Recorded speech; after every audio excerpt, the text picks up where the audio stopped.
Hi everybody, it's Laura with Jot and Tittle Vintage Typewriters. It's been a few weeks, so I decided to update my tutorial video on a 1956 Royal Quiet Deluxe.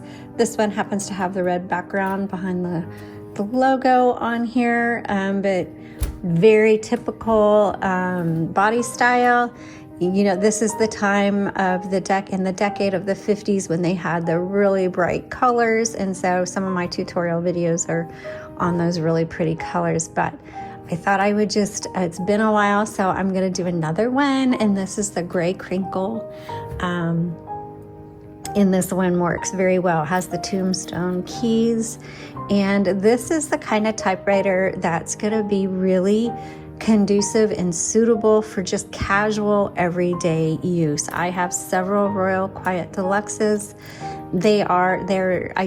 If I'm writing with a particular purpose, like if I'm working on a specific project or a book or something like that, I don't use the Royal Quiet Deluxes because they're just a much more casual. When I'm doing something specific, I like to find something with a little more personality. But just for like everyday, like writing a letter or a journal entry or something like that, this is just my personal opinion, then I'm much more inclined to use the Royal Quiet Deluxe. I see it as, even like a family typewriter or something like that, where it's sitting there on a table and anybody can use it, just everyday use. Obviously, any typewriter is suitable for that. But when you're a writer, typewriter is actually the kind of typewriter you use actually does make a difference. So maybe I'll do a video about that. The closest one I have to about that is I have a video called The Personality of Typewriters, and if I remember to tag it, I will. But anyway, let's go ahead and I'm going to do a tutorial video. So if you've got one of these, you want to know how to use it, I'm going to go through. We'll start from the back. Here is your paper holder. And I know you guys, if you've watched my videos, you're probably tired of me saying it, but it reminds me of My Favorite Martian. Yes, I am that old. Seen My Favorite Martian. If you don't know what that is, go look it up. It was a TV show in the 60s and 70s. Okay, so here is where you set your margins, and we're going to go over that in a second. You can flip this over, and this is your tab stops to set your tabs. This is your paper bail. This whole thing is your carriage, and to release it, you have a lever here and here. So it's the two flat-headed levers on each side. You could do one or the other, it doesn't matter. The carriage will automatically pull to the left. If it doesn't, that means your drawstring is broken and you will need a professional servicing on that. So let's go ahead and load some paper. And I recommend that you always use multiple sheets of paper to protect your platen, or use a backing paper. This is a backing paper. I sell packages of 12. They have different designs on sizes, and it's thicker, and it has ruled lines on it to kind of help you with spacing, centering, and margins. I use mine all the time now, because the reason I designed it for me, honestly, because I could never get my centering correct, and my margins were always wonky, and now they're not. So before we start, this is a little typing sheet I did of this typewriter earlier, so you can see the font on that. Not font, typeface. I'm in the publishing industry, and so I do a lot of editing and design work on my computer, and it's called fonts there.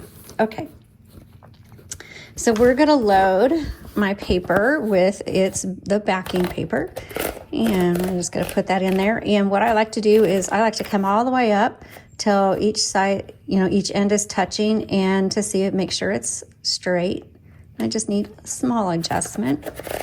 And then I'm going to come over, and I've already got my margin set here on the left, and I have my margin way over here on the right. I like a narrower margin for these typing demos, so I'm going to come and see. I've got my lines here. I'm lining it up, and so I know that's a good spot, and I'm going to push down and it should ding. This one doesn't, but let's go over here and we'll just test it. There, now it's dinging. So now that works. So to set your margin, and if you want to change it, so let's say I want to change this left margin and move it out. I'm going to hold it down and release my carriage and come out and then release. And that's how you do that. Or if you want to bring it in, so you probably can't see, I've got another margin line right here. Oops. And so I want to set it right here. So now I'm just going to press and you can kind of hear it slide over. Okay, my margin is set. So let's come over. Here's the other margin. Let's say I want to move it out. So again, I'm going to hold this down, release the carriage, move it out to there, and let's see if that worked. Yep, so now my margin is set. But I want to bring it back into where I had it. So I am going to bring it, let's make it really narrow. I'm going to bring it and I'm going to set it right here. There's the ding. That's what I was looking for last time. So now my margins are here and here. So nice and narrow, but I know it's centered on the page because of the lines on my backing paper. So anyway, let's go down before we type. Let's go down and finish with our tutorial here. So this is your cover. Do not yank on it. A lot of typewriters, you put your hand here and you pull it up, but not on this one. If you do that, you're going to run into problems. So this is your cover release, this little push button, and it should release. Oh, come on. It's not releasing. That's silly. There it goes. So here is your release lever. And the reason I say don't pull up on it is if you do, you'll bend this and then it won't hold the cover down. And then you have to, probably what happened when Rob was working on it or something, he had to re-bend this so it would latch and hold the cover. And now now if you press that, it's supposed to release, and it's not. So I'm having to just come in here, there we go, and tap it so it'll release. Okay, here is your touch control, meaning this determines how hard these type bars strike the paper. And so you can set it to, whatever your preference is. Rob has a heavier hand than I do, and so his setting would be different than mine, but you can kind of play around with it, see what you like.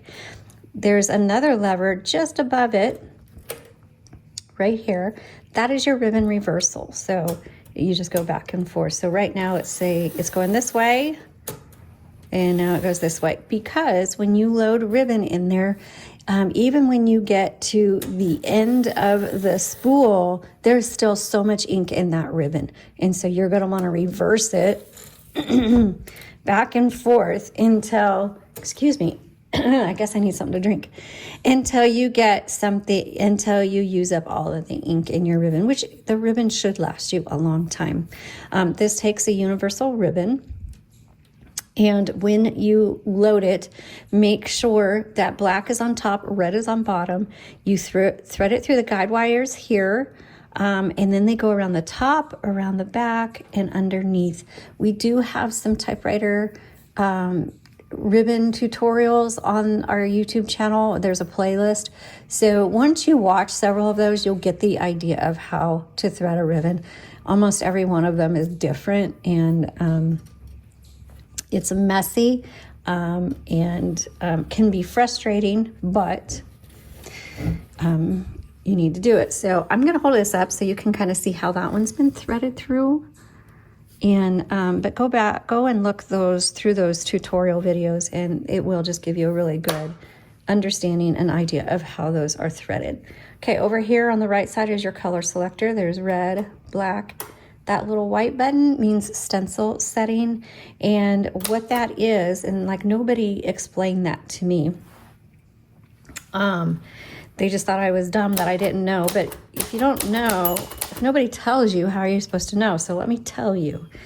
You can see that at first when I was typing, there was an imprint, and that's because there was leftover ink on that type bar, the head on that type bar. But then you can see the ink wore out, and it's just imprinting. If you notice, when I type, that ribbon isn't, this is the vibrator, it isn't going up. And so that type bar isn't striking the ribbon in order to make an imprint. So this would be like if you're using correction tape, or they used to have stencils. So that's a stencil setting. So if you're typing and your font is faint, or it's just not feeling right or working right, there's two things you need to check. Make sure that you didn't come over to the stencil setting. That does happen quite often. It can get bumped. So make sure it's firmly on the black or the red. And the second thing is check to see if you need to reverse the direction of your ribbon. 9 times out of 10, one of those issues will correct whatever, or solutions will correct whatever issue you are having. So, oops. See, there's just no imprinting, but if I switch to a color, now it imprints. Let's go back to that, and margin release, no imprint. So that is what that stencil setting does. Okay, so let's go, now this brings us down to here, which is really good. Here's your backspace. Backspace does not erase. If you make a mistake, embrace it. That's part of typewriting. You can cross through it, X through it, whatever you choose. A lot of people, when they make a mistake, if it's close, like if you typed a J and it meant to be an I, you can kind of just type the I. Or what a lot of people do is they just X out the word. Oops, I'm still on stencil. Let's go back. They just X out the word and then they type it again.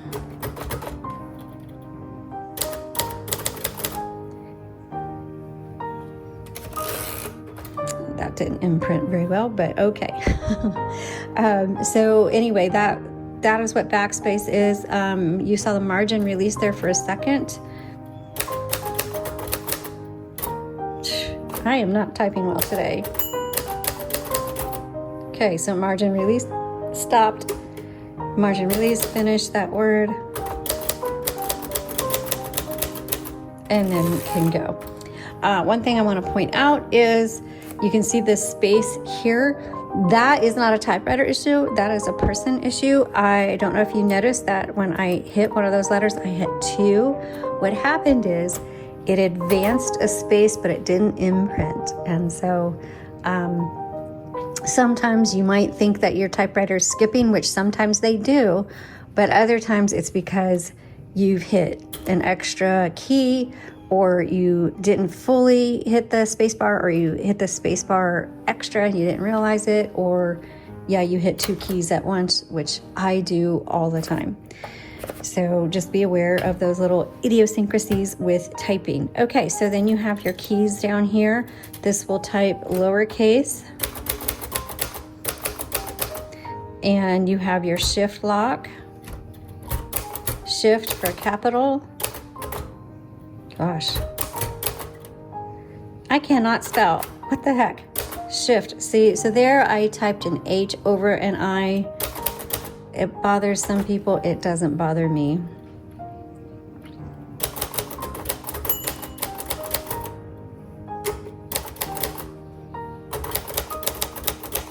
Okay, and then caps lock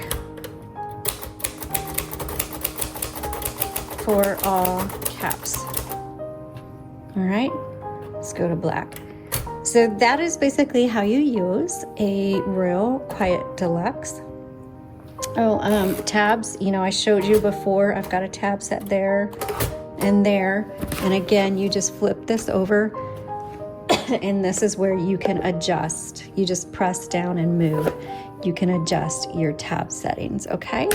So I hope that was helpful for you. I know this was a long one. I just covered a lot of extra little things in there.